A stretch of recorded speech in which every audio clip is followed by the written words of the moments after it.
अस्सलाम वालेकुम दोस्तों, टेस्ला आज के दिन दुनिया की सबसे ज़्यादा वैल्यूएबल कार कंपनी है।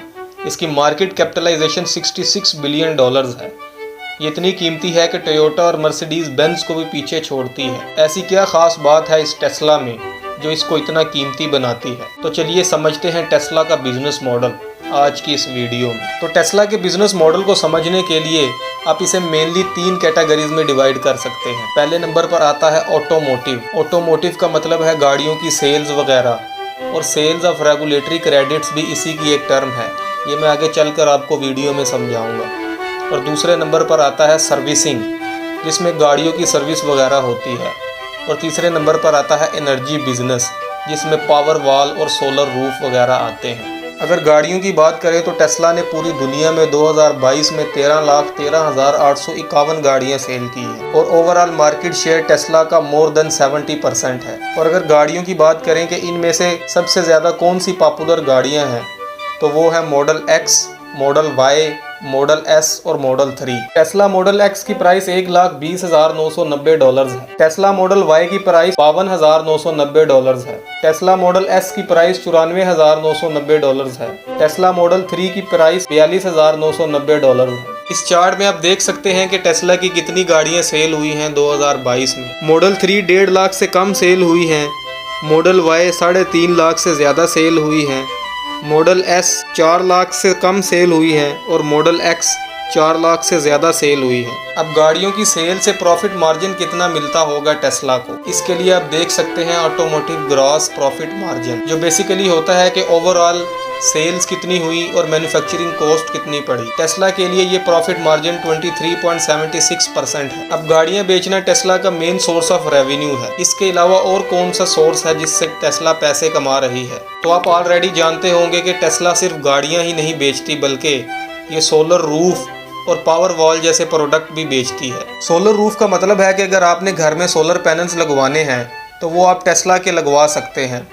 और पावर वॉल का मतलब है कि जब आपने सोलर पैनल्स घर में लगवा लिए हैं तो आपको इलेक्ट्रिसिटी स्टोर करने के लिए भी कुछ जगह चाहिए होगी। तो ये power wall basically electricity store करने का काम करती है। इन सबको मिलाकर जो टोटल रेवेन्यू है टेस्ला का, वो आप इस चार्ट में देख सकते हैं कि टेस्ला कितने पैसे कमा रही है। और इसी में ही आप ब्रेक डाउन भी देख सकते हैं कि कार सेल्स के अलावा कितने पैसे टेस्ला कमा रही है दूसरे प्रोडक्ट्स को बेचकर। ये रेड कलर कार सेल्स को शो कर रहा है, ऑरेंज कलर एनर्जी के प्रोडक्ट्स को शो कर रहा है, और येलो कलर दिखाता है कि जो पैसे सर्विसिंग से आ रहे हैं। तो अराउंड 80% टेस्ला का रेवेन्यू कार्स की सेल से आ रहा है। अब एक और बहुत ही इंटरेस्टिंग चीज़ है टेस्ला के बारे में, और वो ये है कि टेस्ला बिलियंस ऑफ डॉलर्स खर्च कर रही है रिसर्च एंड डेवलपमेंट पर। इसी रीज़न की वजह से टेस्ला कई सालों तक एक लॉस मेकिंग कंपनी रही है। 2020 ही वो पहला साल था जब टेस्ला ने नेट प्रॉफिट कमाया। दूसरी car companies billions of dollars खर्च करती हैं एडवर्टाइजमेंट पर, और वहीं पर टेस्ला का एडवर्टाइजमेंट स्पेंडिंग $0 है। टेस्ला ₹1 भी खर्च नहीं करती एडवर्टाइजमेंट पर। इस चार्ट पर आप देख सकते हैं कि दूसरी कार कंपनीज कितने पैसे खर्च करती हैं रिसर्च एंड डेवलपमेंट पर और एडवर्टाइजमेंट पर कार, और टेस्ला कितने पैसे खर्च करती है पर कार। अब आप ये सोचेंगे कि टेस्ला कैसे बगैर किसी एडवर्टाइजमेंट के अपने प्रोडक्ट्स को बेचती है। इसका सिंपल आंसर है इलोन मस्क की पॉपुलैरिटी।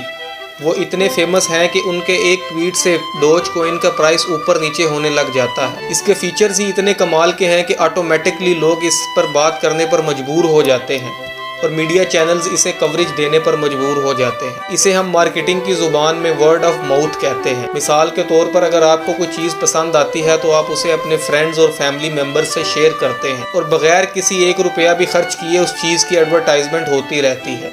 एक और बहुत यूनिक चीज़ है टेस्ला के बारे में जो इसे सब कंपनी से यूनिक करती है। आपने जब भी कोई गाड़ी परचेज़ करनी हो तो आप किसी डीलरशिप के थ्रू गाड़ी परचेज़ करते हैं। इसी तरह दूसरी कंपनीज ने जब भी कोई गाड़ी सेल करवानी हो तो वो डीलरशिप के थ्रू ही गाड़ी सेल करवाते हैं। इसमें थर्ड पार्टी इन्वॉल्व होती है और उसका अलहदा से प्रॉफिट मार्जिन होता है, लेकिन टेस्ला ऐसा नहीं करती। आपने जब भी कोई टेस्ला की गाड़ी परचेज़ करनी हो तो आप डायरेक्ट इनके शोरूम से जाकर परचेज़ कर सकते हैं, या फिर इनकी वेबसाइट से जाकर परचेज़ कर सकते हैं। इसमें कोई थर्ड पार्टी इन्वॉल्व नहीं होती, और ना ही उसकी कोई कमीशन का डर होता है। इसका ये एडवांटेज होता है कि स्टार्ट से लेकर एंड तक टेस्ला का ही कंट्रोल रहता है, बिल्कुल उसी तरह जिस तरह एप्पल कंपनी करती है।